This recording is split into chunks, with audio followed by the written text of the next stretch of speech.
y vamos a leer nuevo capítulo, el capítulo 13, el lenguaje nuclear del éxito.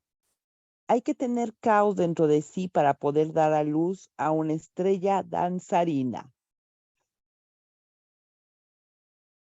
Muchos libros de autoayuda nos prometen el éxito económico y la realización personal si seguimos fielmente el plan que propone el autor.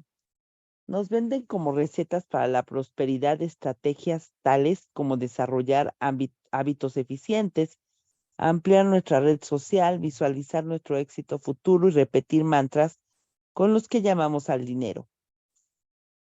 Pero ¿qué pasa con las personas que parecen que no conseguimos nuestros objetivos?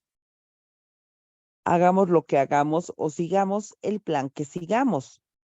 Cuando nos parece que siempre que aspiramos al éxito nos topamos con obstáculos y llegamos a callejones sin salida, puede ser importante que exploremos nuestra historia familiar, los hechos traumáticos sucedidos en nuestras familias y pendientes de resolver nos pueden estar cortando el flujo del éxito y nuestra capacidad para recibirlo.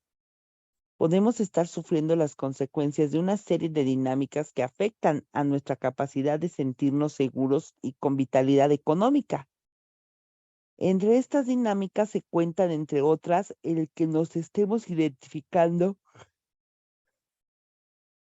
inconscientemente con algún miembro de la familia que fracasó en la vida, al que engañaron o que engañó a alguien a su vez, haber recibido una herencia no merecida o haber vivido el trauma de una separación temprana de la madre. Al final de este capítulo encontrarás una lista de preguntas que te pueden servir para determinar si tienes ante ti el obstáculo de un trauma en tu historia familiar. Aprenderás también a extraer el lenguaje nuclear asociado a tus miedos al fracaso y al éxito, y conocerás el modo de seguir por el buen camino. Para empezar, veamos cómo han aplicado otras personas el planteamiento del lenguaje nuclear para liberarse y poder tener más éxito en la vida. Expiar las injusticias de la historia familiar. A Ben le faltaba una semana para cerrar su bufete de abogado, después de haber intentado sin éxito varios recursos para el que el negocio diera beneficios, iba a dejarlo definitivamente. Parece que apenas soy capaz de sobrevivir, me dijo. Casi no tengo lo suficiente para vivir. Lenguaje nuclear de Ben. Apenas sobrevivo. Casi no tengo lo suficiente. Ben estaba describiendo una pauta que había vivido durante toda su vida de adulto. La de tener muchos asuntos en marcha, muchos clientes importantes para que de pronto se le hundiera todo. Es como si no fuera capaz de conservar nada de lo que gana. Apenas sobrevivo. Si escuchas con atención el lenguaje nuclear de Ben, quizá oigas en él el grito de otra persona, de una persona empobrecida que apenas sobrevivía, que casi no tenía suficiente para vivir. Naturalmente, la pregunta es, ¿quién era esa persona? En la familia de Ben, la pista del lenguaje nuclear conducía directamente hasta la raíz del problema. Ben recordó cuando iba a Florida de niño. Su abuelo fue propietario y administrador de una próspera plantación de cítricos en la región central del estado de Florida, desde los años 30 hasta los principios de los 60. La familia había levantado su fortuna con el sudor y el trabajo de jornaleros inmigrantes a los que no pagaban casi nada. Los inmigrantes recibían sueldos ínfimos con los que apenas podían sobrevivir, estaban acosados por las deudas y vivían en la miseria. Mientras la familia del abuelo de Ben prosperaba y residía en una mansión lujosa, los jornaleros vivían hacinados en chozas. Ben recordaba que de niño jugaba con los hijos de los jornaleros, recordaba la sensación de culpa que le producía el tener mucho más que ellos. Años más tarde, el padre de Ben había heredado las posesiones del abuelo, pero con el tiempo lo había perdido todo por una serie de inversiones y de negocios desafortunados. Al final, Ben no había heredado nada y las adversidades habían proseguido para él. Desde que se había graduado como abogado, había ido endeudándose cada vez más incapaz de pagar sus facturas y los préstamos que debía al banco. Ben solo empezó a entender las cosas cuando estableció la relación entre su situación actual y la historia de su familia. Vio que su familia había prosperado mientras los jornaleros inmigrantes apenas sobrevivían. La situación de desventaja de estos estaba asociada estrechamente a las ventajas que disfrutaba la familia de Ben. Este se había alineado inconscientemente con los trabajadores y había estado reproduciendo su miseria. Era como si Ben, viviendo en la pobreza, pudiera expiar de alguna manera la deuda de su padre, una deuda que ni siquiera era suya. Había llegado el momento de romper con aquella pauta. En nuestra sesión de trabajo juntos, Ben cerró los ojos y visualizó a los niños con los que jugaba y a las familias de estos, como si los tuviera delante. En su imagen interior los veía abatidos y pobres. Visualizó al abuelo que había fallecido cuando Ben tenía 12 años. El abuelo estaba con los jornaleros y sus familias y les pedía perdón por no haberles pagado lo que merecían. Ben se imaginó que decía a su abuelo que él no podía seguir expiando el trato injusto que el abuelo había dado a sus trabajadores, pasando dificultades en su bufete de abogado, y que le dejaría él, al abuelo, la responsabilidad de las penalidades de los inmigrantes. Visualizó que su abuelo asumía la responsabilidad y reparaba el daño. Se imaginó que su abuelo decía: esto no tiene nada que ver contigo, Ben. Es una deuda que tengo que pagar yo, no tú. Ben visualizó a los niños con los que jugaba que le sonreían y sintió que no le tenían rencor. Más tarde, Ben intentó ponerse en contacto con una de las familias de inmigrantes, pero no encontró rastro de su paradero. Optó por entregar un donativo a una organización benéfica que velaba por las necesidades de las necesidades sanitarias de las familias de inmigrantes, como gesto de buena voluntad de su familia a la de ellos. Ben no cerró su bufete de abogados, llevó desinteresadamente el caso de un trabajador que había recibido un trato injusto por parte de una empresa. Al cabo de varias semanas le salieron varios clientes nuevos y rentables. Al cabo de 6 meses, su bufete funcionaba en pleno rendimiento. Cuando repasamos la historia de nuestra familia buscando en ella el origen de un problema económico, tenemos que preguntarnos si estamos intentando inconscientemente compensar los actos anteriores de alguna otra persona. Somos muchos los que perpetuamos sin saberlo los sufrimientos y las desventuras del pasado. Parecía que era lo que hacía Ben, y también fue así en el caso de Loretta.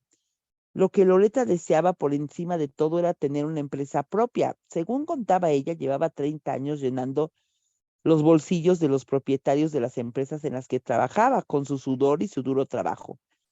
Pero cada vez que le surgía la oportunidad de poner en marcha una empresa propia o de llevar a la práctica alguna de sus ideas de negocios, se echaba atrás. Hay algo que me impide avanzar. Es como si hubiera algo al acecho por debajo de la superficie, algo que me frena, impidiéndome dar el paso siguiente, contaba ella.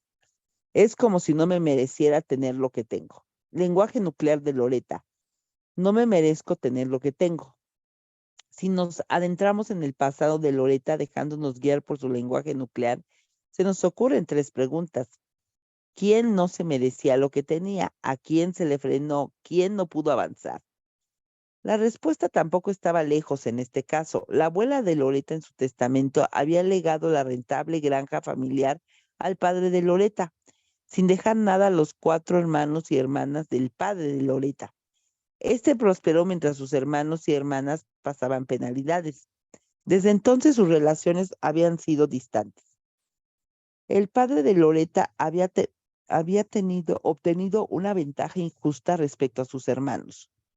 Cuando Loretta, hija única de su padre y de su madre, llegó a la edad adulta, pasó dificultades económicas como las que habían pasado sus tíos y tías, con lo que hizo cambiar la situación familiar de ventaja a desventaja. Loretta se frenaba a sí mismo inconscientemente ante el éxito, como si pretendiera compensar las ventajas injustas que habían recibido por parte de la abuela. No, a ver, recibido su padre de la abuela. Cuando entendió por fin que había estado procurando inconscientemente compensar una injusticia con otra, fue capaz de asumir los riesgos necesarios para hacerse empresaria. El lenguaje de Loretta la había guiado hasta la granja familiar, hasta las ventajas injustas de su historia familiar. Ben había seguido un camino similar a este, pero no todos los que quieren prosperar son capaces de descubrir un hecho familiar tan claro y marcado. En el caso de John Paul, el hecho familiar que le estaba obstaculizando resultaba menos visible. Separado de la madre, desconectado de los demás. También John Paul quería prosperar en su carrera profesional, aunque como veremos sus actos indicaban lo contrario. Pero cuando siguió el mapa de su lenguaje nuclear, encontró un camino lleno de pistas y de entendimiento. John Paul había aguantado más de 20 años en un mismo puesto de trabajo sin futuro y viendo ascender a cargos superiores a otros compañeros suyos menos capacitados que él. Era un hombre callado y prefería no llamar la atención en las conversaciones de la oficina y en los actos sociales de la empresa. Vivía pasando desapercibido y sin hacerse notar por la alta dirección. Como no le encomendaban nunca tareas especiales, no corría el peligro de fracasar. Lo abrumaba pensar en aspirar a un cargo directivo que vendría acompañado del estrés de estar sometido a la observación y a la crítica de otros. Le parecía demasiado peligroso. Podrían rechazarme, dijo, o podrían dar un paso en falso y perderlo todo. Lenguaje nuclear de John Paul, podrían rechazarme, podría dar un paso en falso y perderlo todo. En el caso de John Paul, no tuvimos que remontarnos a una generación anterior, nos bastó con explorar un solo hecho de su primera infancia, una ruptura del vínculo con su madre.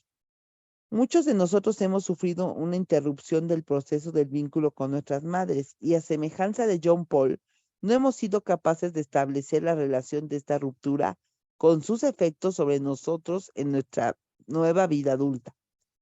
John Paul había dejado de confiar en el amor y en el apoyo de su madre en una etapa temprana de su infancia. A consecuencia de ello, había vivido gran parte de su vida lleno de cautela en sus relaciones con los demás. Al no sentirse apoyado por su madre, John Paul tenía inseguridad y dudas siempre que se acercaba a las cosas que deseaba más. Si hago o digo una cosa equivocada, me rechazarán o me despedirán, se temía. John Paul no sabía relacionar su miedo al rechazo con la separación de su madre que había sufrido. Cuando tenía 3 años, lo habían mandado con su abuela durante un verano mientras sus padres se iban de vacaciones.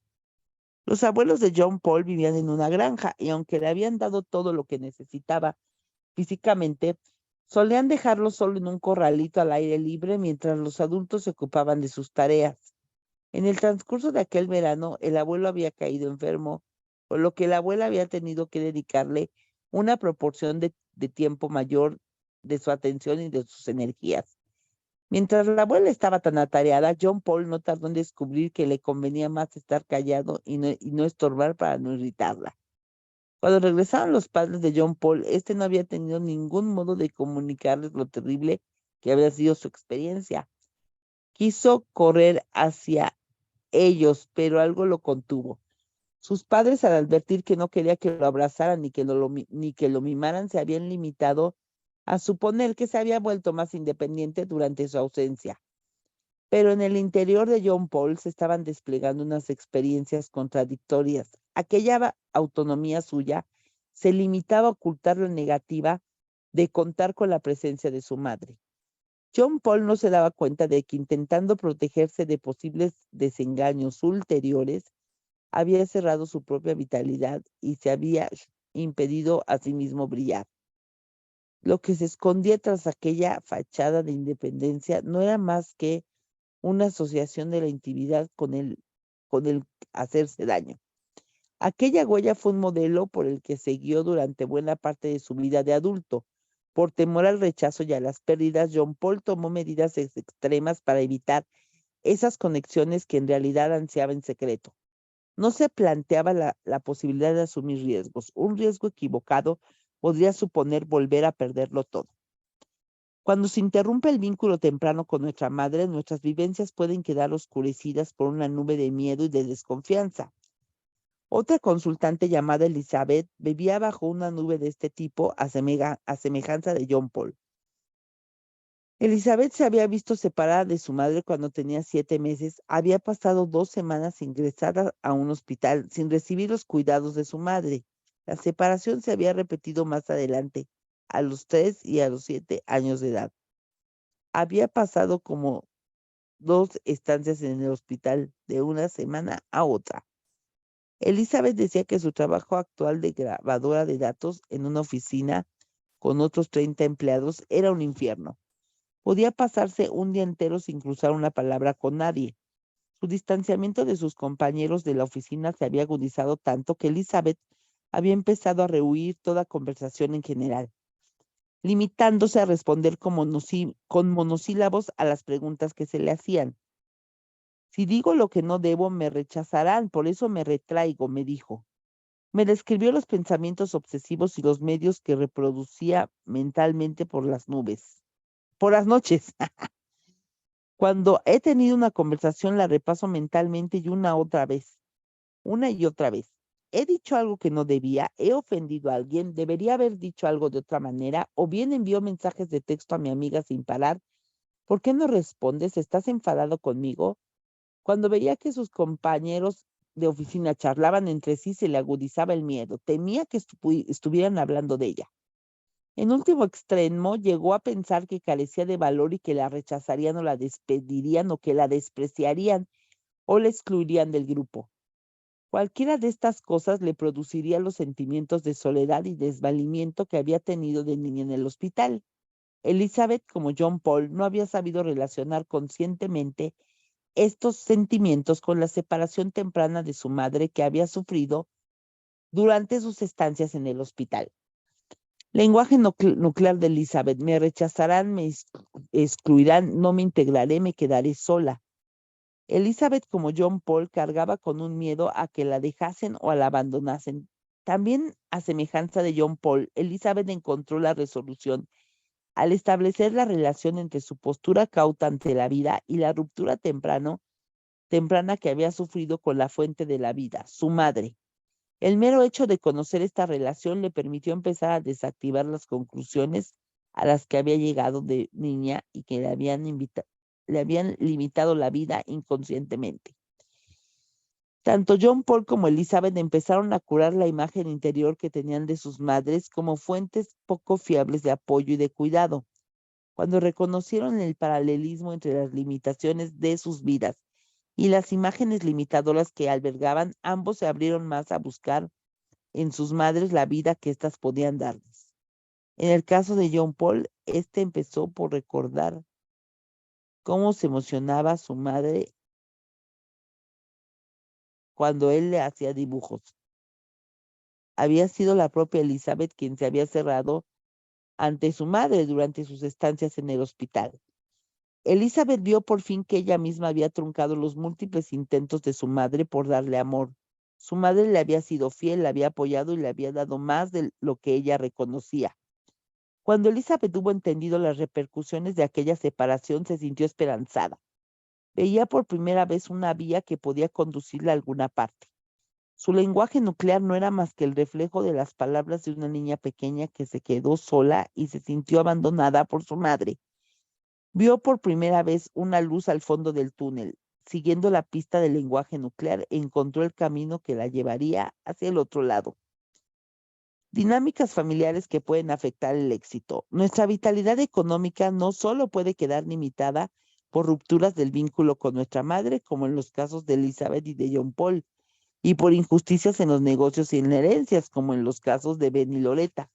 Existe otra multitud de dinámicas que pueden afectar nuestra relación con el éxito. En las páginas siguientes exploraremos varias influencias familiares que nos pueden limitar. Cada una de ellas es como si fuera una fuerza silenciosa que puede afectar a las generaciones sucesivas. Cualquiera de ellos puede hacernos descarrilar cuando intentamos avanzar. El rechazo a un progenitor puede dificultarnos el éxito. Con independencia de la historia que contamos sobre nuestros padres, de si eran buenos o malos, de los dolidos que nos sentimos pero por lo que hicieron o por lo que no hicieron, lo cierto es que cuando los rechazamos podemos estar limitando nuestras oportunidades. Nuestra relación con nuestros padres es una metáfora de la vida en muchos sentidos. Las personas que sienten que han recibido mucho de sus padres suelen tener también la sensación de que reciben mucho de la vida. El sentimiento del que hemos estado hablando, el sentimiento de que hemos recibido poco de nuestros padres puede traducirse en un sentimiento de que la vida nos da poco. Si nos sentimos defraudados por nuestros padres, podemos también sentirnos defraudados por la vida. Cuando rechazamos a nuestra madre, podemos distanciarnos inconscientemente de las cosas de la vida que nos reconfortan y nos consuelan. Podemos sentir que en nuestra vida falta seguridad, tranquilidad, apoyo, cariño, todos los elementos que se asocian a la maternidad. Por mucho que tengamos, es posible que sintamos que nunca tenemos lo suficiente. También pueden ser limitadores los efectos de rechazar al padre. Por ejemplo, un hombre que rechaza a su padre puede sentirse incómodo o tímido cuando está con otros hombres. Hasta puede rehuir o rechazar las responsabilidades asociadas al ser padre, con independencia de que su padre fuera el que sacó adelante a la familia o de que fuera el fracasado de la familia. Las cuestiones sin resolver con nuestro padre o nuestra madre pueden oscurecernos la vida laboral y la vida social. Si estamos reproduciendo inconscientemente las dinámicas familiares no resueltas, es probable que generemos conflictos en vez de conexiones auténticas. Puede ser difícil salir adelante mientras estemos dirigiendo nuestras proyecciones antiguas hacia nuestros jefes o hacia nuestros compañeros. Podemos repetir la experiencia vital del padre o madre al que rechazamos. Cuando rechazamos a uno de nuestros progenitores, se puede generar una simetría extraña que nos vincula con él. Es posible que nos pongamos en su lugar sin saberlo. Los rasgos de nuestro padre o madre que consideramos inaceptables o intolerables pueden reaparecer en nuestra propia vida, quizá nos parezcan una herencia maldita. Nosotros damos por supuesto lo contrario, que cuando más nos distanciamos de nuestros padres, menos probabilidades tendremos de que nuestra vida se parezca a la de ellos y de que tengamos que pasar por los mismos problemas. Sin embargo, parece ser que se cumple lo contrario. Cuando nos distanciamos de nuestros padres, tendemos a volvernos más como ellos y es frecuente que nuestras vidas sean semejantes a las suyas. Por ejemplo, si rechazamos a nuestro padre porque era alcohólico o un fracasado, nosotros también podemos llegar a beber o fracasar como él al seguir inconscientemente sus pasos, pues estábamos en él, pues establecemos en él un vínculo oculto, compartiendo sus rasgos que consideramos negativos. El vínculo secreto de Kevin con su padre. A sus 36 años, Kevin estaba orgulloso de su cargo de alto ejecutivo en una de las empresas más destacadas de venta y servicios por Internet, pero temía que sus problemas con la bebida le destrozarían la vida. Tengo miedo de sufrir una crisis, fracasar y perder todo lo que he conseguido. Lenguaje nuclear de Kevin. Sufriré una crisis, fracasaré y perderé todo lo que he conseguido. En la familia de Kevin, esto era precisamente lo que le había pasado a su padre. El padre de Kevin, abogado de prestigio que ejercía en Boston, se había vuelto alcohólico y había perdido el trabajo y después la salud. La familia había terminado por perder la casa. Llegado a ese punto, cuando Kevin tenía 10 años, su madre lo había apartado de su padre. Kevin solía oír decir a su madre: tu padre es un inútil, nos ha destrozado la vida. Desde entonces, Kevin solo había visto a su padre en raras ocasiones. El padre había muerto joven de un fallo hepático cuando Kevin tenía 25 años. Fue entonces cuando Kevin había empezado a beber. Kevin recordó haber oído contar un incidente en la vida de su padre cuando éste tenía 12 años. El padre y su hermano, el padre de Kevin y su hermano de 12 años se habían subido al tejado de un viejo granero. El tejado se había hundido y el hermano se había matado. Al padre de Kevin lo habían culpado de aquella muerte. Kevin entendió entonces que su padre, que se sentía responsable de la muerte de su hermano, no había sido capaz de soportar hacer una vida plena, mientras su hermano no podía disfrutar también de la suya. Durante nuestra sesión de trabajo juntos, Kevin tuvo un momento repentino de entendimiento en el que fue capaz de establecer esa misma relación con su propia autodestrucción. Comprendió que si moría joven no conseguiría más que destrozar todavía más a su familia. Una vez que Kevin hubo entendido la carga que arrastraba de su padre, fue capaz de sentir con amor un amor profundo hacia él, que lo llenaba de sentimientos de solidaridad. Lamentó entonces haberlo apartado de sí hacía mucho tiempo. A Kevin le bastó con establecer esa relación para realizar cambios importantes en la vida. Dejó de beber y por primera vez se sintió apoyado por una imagen de su padre que lo acompañaba. Veía con ilusión la vida que tenía por delante. Una lealtad inconsciente al fracaso. No es necesario que rechacemos a nuestros padres para que repitamos en nuestra vida sus desventuras. A veces tenemos un vínculo inconsciente con ellos que nos tienen pantanados en unas vivencias similares a las suyas. Es posible que por mucho que nos esforcemos para alcanzar el éxito, nos veamos incapaces de llegar más lejos en nuestras vidas de lo que llegaron ellos en las suyas. Por ejemplo, si tu padre fracasó en los negocios y no fue capaz de sostener económicamente a la familia, quizá te sumes a él inconscientemente, fracasando del mismo modo, atrapado por una lealtad inconsciente, puedes sabotear tu éxito para no ser más que tu padre.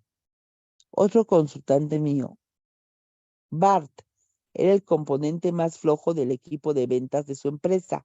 Solo ganaba lo justo para ir tirando. Cuando le pregunté por su padre, me dijo que este solo había cursado estudios primarios y que le había hecho una vida muy sencilla.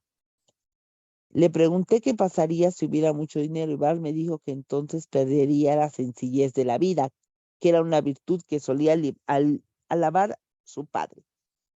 Si tuviera dinero, la vida se me devaluaría y se me complicaría, perdería lo esencial. Lenguaje nuclear de Bart: si tuviera dinero, la vida se me devaluaría. Parecía que Bart estaba emulando los valores de su padre, pero cuando se dio cuenta de que estaba cargando con una lealtad inconsciente que lo impulsaba a no tener más éxito que su padre, Bart empezó a replantearse sus metas económicas. Vio con claridad que en realidad su padre no habría querido para él que se limitara el éxito, sino todo lo contrario. Bart se esforzó en su trabajo y a los 8 meses había duplicado sus cifras de ventas. También podemos estar vinculados inconscientemente con otros miembros de nuestra familia más lejanos que nuestros padres y tener, sin saberlo, una conexión con un tío, tía, abuelo, abuela o con algún otro familiar. Este fue el caso de Paul. Cuando acudió a verme, se lo habían saltado muchas veces en los ascensos de su empresa. Aunque nunca le habían dicho nada abiertamente, aquello podía tener que ver con su aspecto descuidado y con la ropa sucia y vieja que se ponía. No tenía aspecto de líder. Paul recordaba la vergüenza que le producía de niño su abuelo, que era el fracasado del pueblo. Sus amigos y él se burlaban del abuelo, al que se podía ver rebuscando comida entre la basura o durmiendo por las tardes en el cine de la población. Ahora que Paul era adulto, estaba reproduciendo aspectos de la vida de su abuelo, vistiéndose como él y reviviendo sus miedos. El lenguaje nuclear de Paul: no soy lo bastante bueno, no me quieren. Repasamos juntos la historia familiar. Cuando el abuelo de Paul tenía 4 años, la familia se encontraba en una situación económica apurada. No podían mantenerlo y lo habían enviado a un orfanato. Paul comprendió entonces que aquellos sentimientos de no ser querido y de no ser bastante bueno no eran suyos, sino que pertenecían propiamente a su abuelo. Paul no había hecho más que continuar dichos sentimientos. Cuando Paul reconoció su conexión inconsciente con su abuelo, fue capaz de liberarse. Ya podía conectarse con su abuelo sintiendo solidaridad con él en vez de tenerse que vestir como él. Cuando hubo entendido aquella identificación, Paul empezó inmediatamente a realizar cambios positivos en su aspecto físico. El legado de las cuestiones no resueltas. Cuando un miembro de la familia muere joven, querido por todos, muere joven, dejando a los demás la sensación de que su vida había quedado incompleta, suele suceder que en la historia posterior de la familia hay algún miembro que en una complicidad silenciosa puede llegar a no completar algo muy importante. El familiar posterior puede no llevar a cabo una tarea importante de la vida, como obtener un título universitario o cerrar un trato que le aportaría el éxito. La procrastinación, es decir, la tendencia a dejar las cosas para más tarde, también puede deberse a una conexión con la muerte temprana de un familiar. Richard quería entender por qué repetía determinadas pautas en su vida. Era un brillante ingeniero aeronáutico y había participado en el desarrollo de avances que pasaron a la historia de la aviación. Sin embargo, no había conseguido que se le reconocieran por sus méritos. Algunas creaciones suyas se habrían patentado a nombre de otras personas. Algunas creaciones suyas aunque se sentía defraudado, solo se culpaba a sí mismo. No asumo los riesgos que podía traerme el éxito, decía. Nunca se me reconocen mis logros. Lenguaje nuclear de Richard, no se reconocen mis méritos. En el sistema familiar de Richard se habían producido unas experiencias paralelas a esta. Su hermano mayor había nacido muerto. En la familia nadie hablaba nunca del hermano ni de su muerte. Richard, por lealtad a su hermano, al que no veían ni reconocían, también vivía sin que se le reconociera. Cuando Richard hubo entendido esa influencia, solicitó la patente de su último invento, diciendo que aquella era su última oportunidad. Dio un paso enorme hacia la vida y la vida a su vez dio un paso enorme hacia él. Richard recibió la patente y su invento fue adoptado por el sector de la aviación. Podemos vivir sin ser vistos ni reconocidos a semejanza de un familiar que tuvo una muerte temprana, pero también podemos hacer vidas restringidas o limitadas por lealtad hacia un miembro de la familia que tuvo un problema mental, físico o emocional. En nuestra lealtad hacia un hermano, tío, tía, padre o abuelo cuya vida nos parece limitada de alguna manera, podemos estar sometiendo nuestra vida a unas limitaciones similares y limitar también nuestros logros personales. La pobreza puede debilitar a la prosperidad. La pobreza pasada puede debilitar a la prosperidad presente. A veces mantenemos una alianza inconsciente con antepasados nuestros que vivieron en la pobreza y que tenían dificultades para conseguir lo necesario para sí mismos y para sus hijos. Es posible que se vieran forzados por las circunstancias de la guerra, de una hambruna o de una persecución a abandonar su tierra y sus bienes para emprender una vida nueva en otra parte del mundo.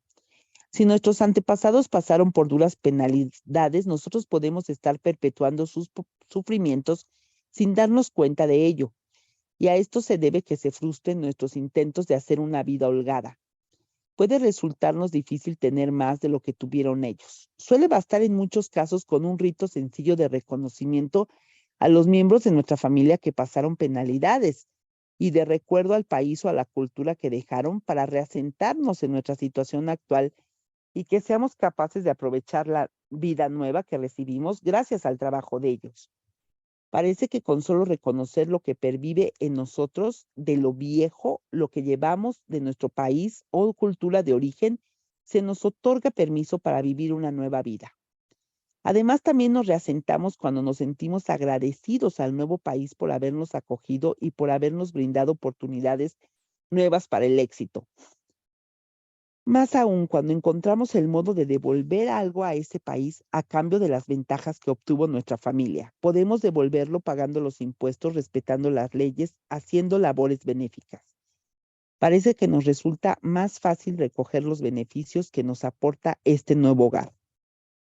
La culpabilidad personal puede reprimir el éxito. A veces nosotros mismos nos hemos aprovechado de alguna persona o personas o les hemos hecho daño de modo que les han producido sufrimientos apreciables. Quizá nos hayamos apoderado de un dinero que no merecíamos por medio de manipulaciones o de maquinaciones, como puede ser casándonos por dinero o haciendo un desfalco en la empresa en la que trabajamos. Cuando suceden hechos de este tipo, es frecuente que no seamos capaces de conservar estos beneficios económicos. Nos sintamos culpables o no, tengamos en cuenta o no las consecuencias de nuestros actos. Puede suceder que nosotros o nuestros hijos vivamos con estrechez para equilibrar el daño que hemos hecho. En conjunto, las consecuencias de nuestros actos, los efectos de los traumas familiares no resueltos, nuestra relación con nuestros padres y nuestro enredo con miembros de nuestra familia que sufrieron, pueden servir de obstáculos en el camino que nos conduce al éxito personal. Cuando establecemos la relación con el pasado e integramos lo que estaba desequilibrado en el presente, damos un paso crucial. Una vez que vemos todo y a todos con consideración y con respeto, las cuestiones del pasado no resueltas pueden quedarse en el pasado y nosotros podemos seguir adelante con mayor libertad y desahogo económico. 21 preguntas sobre el éxito. He aquí 21 preguntas que te puedes plantear al explorar las influencias de tu historia familiar sobre tu éxito personal. 1. ¿Tuviste relaciones difíciles con tu madre? Repasa tus descriptores nucleares, consulta el capítulo 7. 2. ¿Tuviste relaciones difíciles con tu padre? Repasa tus descriptores nucleares y consulta el capítulo 7. 3. ¿Tuvieron éxito tus padres en su profesión o actividad económica? 4. ¿Tu padre o tu madre no fueron capaces de sacar adelante a la familia? 5. ¿Se separaron tus padres cuando eras niño? 6. ¿Cuál era la actitud de tu madre hacia tu padre? 7. ¿Cuál era la actitud de tu padre hacia tu madre? 8. ¿Sufriste de niño una separación física o emocional de tu madre? 9. ¿Murió joven tu madre, tu padre, un abuelo o abuela? 10. ¿Tuviste tú o tuvieron tus padres o tus abuelos algún hermano que muriera joven? 11. ¿Obtuviste u obtuvo alguien de tu familia beneficios importantes a costa de otra persona o personas? 12. ¿Se privó a alguien de una herencia? 13. ¿Heredó a alguien u obtuvo riquezas de manera injusta? 14. ¿Algún miembro de tu familia quebró, perdió la herencia familiar o provocó dificultades económicas en la familia? 15. ¿Alguna persona ajena a la familia provocó a esta dificultades económicas? 16. ¿Se rechazó a alguien por ser un fracasado, un perdedor, jugador, etcétera? 17. ¿Perdió a alguien su casa o sus posesiones y tuvo dificultades para recuperarse? 18. ¿Tienes antepasados que vivieran en la pobreza? 19. ¿Fuiste emigrante o lo fueron tus padres? 20. ¿Tuvieron que huir tus familiares de su patria o los expulsaron de ella? 21. ¿Algún miembro de tu familia o tú mismo hicisteis daño a alguien? ¿Le engañasteis o os aprovechasteis de él? Hasta aquí el capítulo. Wow, este libro me vuela la cabeza. Ay, yo creo que este libro de verdad hay que leerlo y volverlo a leer, chicas. O sea, porque ayer vimos cuestiones de la pareja, ¿no? De esa parte donde eh, pueden afectar las dinámicas, nuestras relaciones personales. Y también fueron 21. Y ahorita estas 21, ¿cómo le puso? 21 preguntas sobre el éxito, también nos pueden dar muchísima claridad. Eh, ¿Qué pasa? ¿Por qué no el dinero se queda con nosotros? ¿Qué pasa? ¿Por qué nuestro negocio no progresa? ¿Qué pasa? ¿Por qué no tengo un desarrollo profesional pleno? ¿No? Tal vez llevo mucho tiempo en una posición en lo laboral y no avanzo. Y puede que me sienta cómoda, ¿eh? No realmente que sea algo, puede que me sienta cómoda hasta el punto de no darme cuenta que llevo estancada mucho tiempo. Ojo con eso. O sea, estoy tan cómoda que realmente digo, ay, chispas, ¿no? O sea, no me he percatado de que llevo 10 años, 5 en una misma posición laboral y que a lo mejor ni siquiera hay opción de crecimiento en donde estoy, o a lo mejor sí la hay, pero yo no la he tomado en cuenta. Y ya ahí estamos hablando, ay, de que no me siento suficiente para escalar posiciones, ¿ok?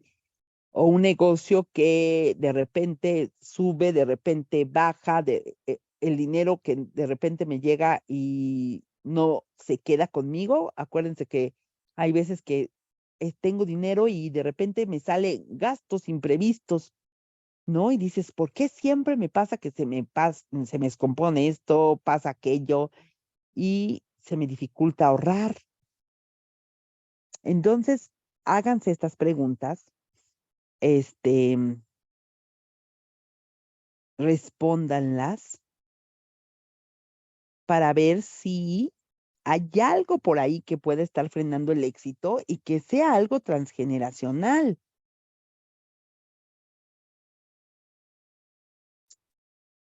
¿Qué más pueden sacar de aquí? pues la historia profesional de sus padres y tenían eh, estas historias que vimos hoy en el capítulo, ¿no? De los que eran ricos y luego perdieron las cosas, los que explotaban, ¿no? A familias, o sea, que eran trabajadores y explotaban a familias. No sé si tus abuelos, por ejemplo, vivieron pobreza, ¿no? Esto es pasa mucho, que si mis padres, por ejemplo, vivieron pobreza, estuvieron en situaciones precarias, yo no me doy el permiso de tener más que ellos, porque estoy teniendo una lealtad, ¿no? Hacia ellos. Si algún miembro de la familia murió joven, entonces también puede que eso me esté reprimiendo en decir, yo no puedo tener éxito y vivir una vida plena porque me siento culpable de que el otro, ese otro que haya muerto joven, no vivió y no tiene lo que tengo yo. Mm, Fíjense, esto me llamó la atención. Es que de repente son cosas como que las que vienen en un flachazo. Ayer me acordé, después de que terminamos la lectura, de eso de que de repente de los vínculos que se rompen con la mamá. Bueno, ya ven que mi mamá pasó largas temporadas con mi abuelita en el hospital, pero también hubo una anécdota que pudo haber influido y que la tengo que estudiar más, de una vez que a los 6 años, en las primeras vacaciones que teníamos mi mamá, mi abuelita y yo en una excursión en Acapulco, me perdí. Me perdí. O sea, mi mamá andaba en el Hantimbanqui, nos llevaron a dar una vuelta en velero a todos los niños. Regresando, mi mamá va, me toma una foto bajando del velero. ¡Ay, la señora se da la media vuelta porque andaba ahí con uno medio galán, ¿no? Que andaba ahí coqueteando.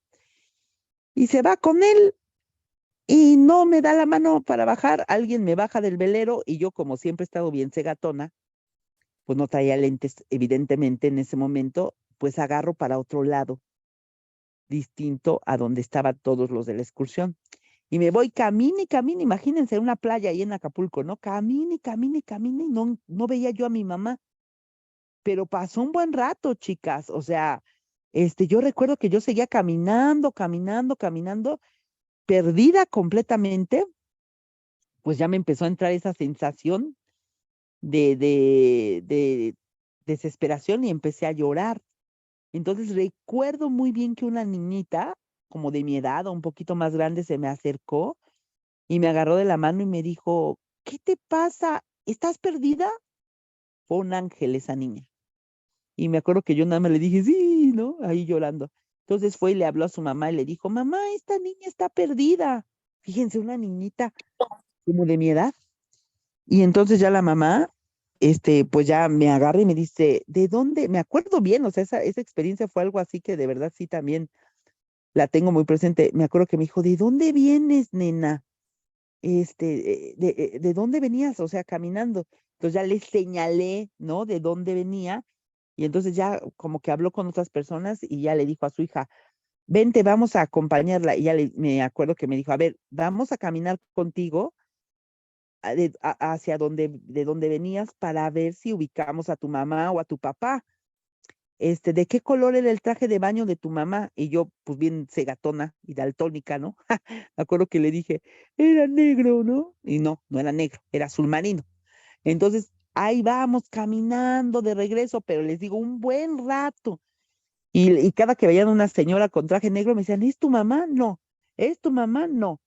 No, yo la verdad ya estaba entrando en desesperación y shock porque, pues, o sea, ya me veía yo ahí siendo acapulqueña, ¿no? Entonces, seguimos caminando y bueno, mi mamá, por su lado, o sea, ya después, ¿no? Platicaba ella que de repente, pues ya estaban todos así como que jajaja, jijiji, y ahí estaban mis primas y todo, y mi mamá, ay, ¿y Almita no la vieron? Y mis primas, no, tía, se bajó del velero, pero ya no la vimos. Y entonces ya empezó mi mamá, y Almita, y Almita, y Almita, y pues ya empezó obviamente a entrar en una crisis nerviosa, y todos ahí, lo de mis padrinos y todos, a ver, comadre, ¿dónde fue la última vez que la viste, no? Y mi mamá, no, pues la vi bajando del velero, le tomé una foto, ¿y para dónde agarró? Es que no vi. Entonces mi mamá, dice que entró en pánico porque pensó que me había ahogado, ¿no? Entonces que empezaron a decir, pues vamos a organizar una búsqueda. Y mi mamá dice que ella no podía mover los pies del lugar, o sea, donde me había tomado la foto, o sea, de ahí en tierra firme, ¿no? Del lugar de donde me había tomado la foto, dicen que ella, o sea, caminaba, hasta lo contaban mis tías, es que tu mamá caminaba como en círculos, para adelante, para atrás, para adelante, para atrás, pero no se movía de ahí hasta que tu padrino le dijo, comadre, ¿no? O sea, vamos a ver hacia dónde se fue la niña, dice, porque tu mamá estaba ya en shock. Y ya, entonces ya mi mamá así como que se desatalantó y se fue caminando también, o sea, y que se separaron, unos se fueron hacia el lado contrario, otros hacia donde yo había caminado. Mi mamá, por fortuna, se fue hacia el lado de donde yo había caminado y entonces ellos iban hacia allá y yo venía hacia ellos. Y recuerdo bien que había unos barcos así, unas lanchitas como estacionadas pues ahí, que tapaban como el paso, ¿no? Entonces nos abrimos para rodearlas y al rodearlas ya venía ahí la mitad de la excursión buscándome. Entonces ya vi yo a mi mamá y me acuerdo que corrí, mamá, ¿no? Y ya mi mamá llorando, o sea, mis primas y bueno, todo ahí inmundo. Y ya, o sea, me acuerdo que mi mamá le agradeció a la señora, "Ay, muchas gracias, no, no sabe, la señora, no, pues es que la encontramos caminando, pero venimos de muy lejos. Sí, yo lo sé, dice, ay, bueno, mi mamá ya, ahí. Entonces, imagínense, no inventen, a los 6 años haber vivido esa experiencia, algo debió de haberme afectado, ¿no? Eso aunado a que tuve muchos momentos donde mi mamá no estaba presente por cuestiones de la enfermedad de mi abuelita, no, pues yo creo que ahí hay algo que está generando alguna situación. Entonces tenemos que profundizar, chicas, ¿ok? Tenemos que profundizar qué son los patrones que estamos teniendo. Miren, a mí se me ocurre ahorita también con lo que estamos hablando del éxito. Un fenómeno que se ha repetido mucho en mi vida, pero al que yo no le había tomado tampoco como tanta atención. Es que en todos los trabajos, eh, y no solamente en los trabajos, pero ahorita hablemos de los trabajos, siempre establezco un vínculo con algún compañero hombre, por lo regular es menor que yo, pero es un vínculo como de apego, como de tener a alguien con quien desahogarme, con quien pasar penurias en el trabajo, ¿no? Con quien compartir los éxitos, no solo las penurias, pero siempre es alguien hombre. Entonces, no había yo a unido como las piezas del rompecabezas de niña también, o sea, esto no nada más me pasó en el trabajo, o sea, de niña también tuve un amiguito que era hijo de unas personas a las que mi mamá les rentaba aquí, con el que también tuve un vínculo muy fuerte. El niño también era más chico que yo. Y cuando se fue, cuando los papás se mudaron de aquí, yo también sufrí mucho porque lo extrañaba yo muchísimo. El niño se fue y yo me quedé sola y me volví, cuando él se fue, él se llama Ale, yo me volví más solitaria, o sea, como que ya me encerré más en mí misma y solamente jugaba yo sola con mis muñecos, o sea, me volví como extraña, como rarita, ¿no? Y a raíz de eso, yo he replicado como que esa amistad con varias personas que han pasado a lo largo de mi vida, pero ninguna amistad. Sí tengo, o sea, amigos, por ejemplo, mi amigo Armando, que les he platicado, que vive en La Paz y que con el que llevo muchos años también de amistad, que también es menor que yo, que también vivió aquí en la casa, o sea, digo, sí conservo la amistad, pero siempre como que hay un anhelo en eso y muchos de mis compañeros de trabajo han como cumplido con ese rol. Bueno, ahí les va, ¿de dónde viene? Ahora que he estado leyendo el libro y profundizando en la historia, mi mamá, después de que se embarazó de mí, se volvió a embarazar. Esto me lo contó ya cuando un día la señora ahí se abrió, ¿no? Porque son cosas que no tan fáciles le platicas a un hijo. Se embarazó del novio ese que tuvo de toda la vida y con el que no se casó porque eh, se embarazó de mi papá, ¿no? Entonces engañó al novio, mi mamá. Entonces, bueno, como siguió con él después de que yo nací y después de que él se casara con mi tía y todo el rollo, o sea, siguió con él, entonces se embaraza de él cuando yo tengo, pues yo creo que menos de un año. Ujú. Entonces, pues, a ver, si a mí me intentó abortar y no pudo, pues obviamente no iba a tener a mi hermano porque ya, o sea, iba a ser como el colmo de los colmos de la sinvergüenzada, ¿no? Como ella lo describió. O sea, tu abuela iba a decir, ay, esta piruja, ¿no? O sea, teniendo hijos a diestra y siniestra, sin papá y la fregada. Y pues obviamente el güey que era el novio, pues no se iba a casar con ella porque estaba casado, ya se había casado con mi tía. Entonces analizó todas las cosas y con la alcahuetería de otra de mis tías, pues decidió abortarme y ahora sí se tomó el tecito, abortar a mi hermano. Ahora sí se tomó el tecito, fíjense cómo el lenguaje me traiciona. Y el tecito que había intentado tomarse para abortarme a mí, pues se lo tomó y sí abortó a mi hermanito.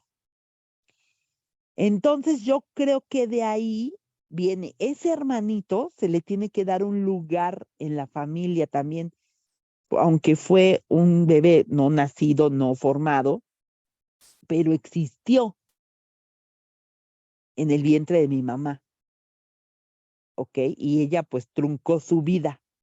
Entonces ese hermanito está pidiendo a gritos un lugar, ajá, que se le reconozca que existió.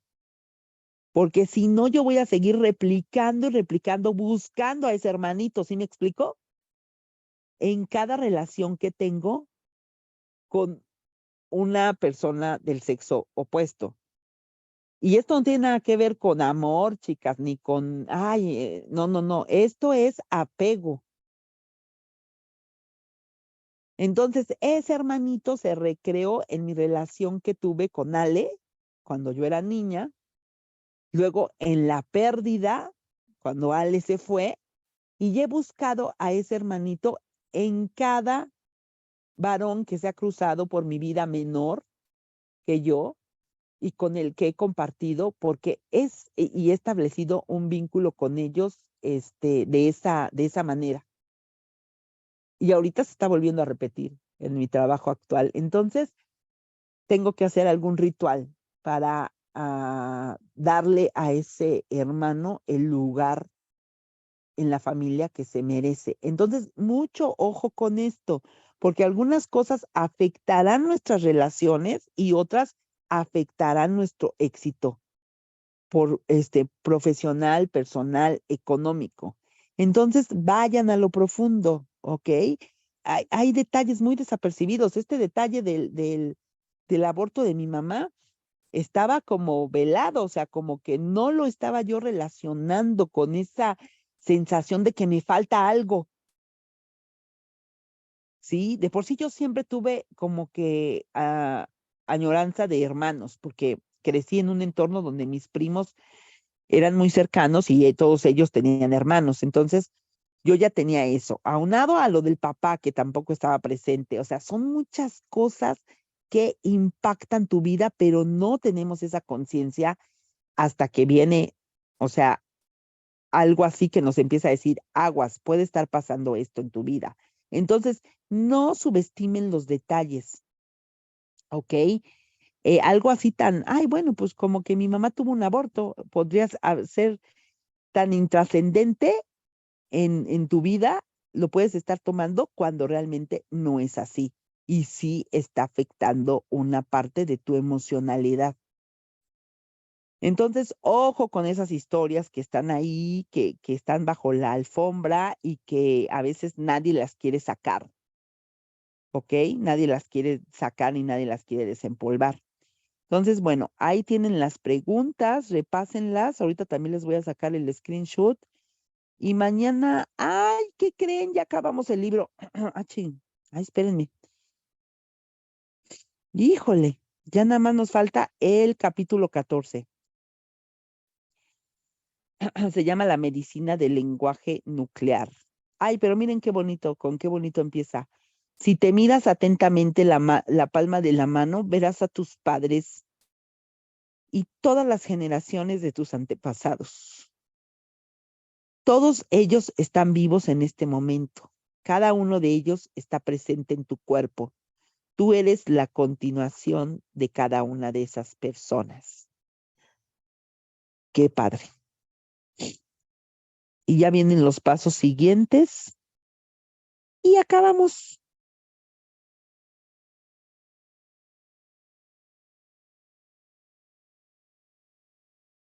Ya, viene un apéndice sobre una lista de preguntas sobre la historia familiar, lista de preguntas sobre el trauma temprano. Está bueno el cierre. Pues mañana lo terminamos, bellas. 289 paginotas. Un libro más. Casi lo acabamos con el mes, casi. Pero bueno, espero que estén de verdad recapitulando toda su vida, aprendiendo y como siempre les he dicho, no nada más de oyentes, ¿ok? Estudien sus historias y descubran qué hay ahí que las esté saboteando, ¿ok? Y bueno, las veo mañanita. Descansen, no, váyanse a trabajar, ¿sale? Cuídense mucho y nos vemos mañana. Adiós.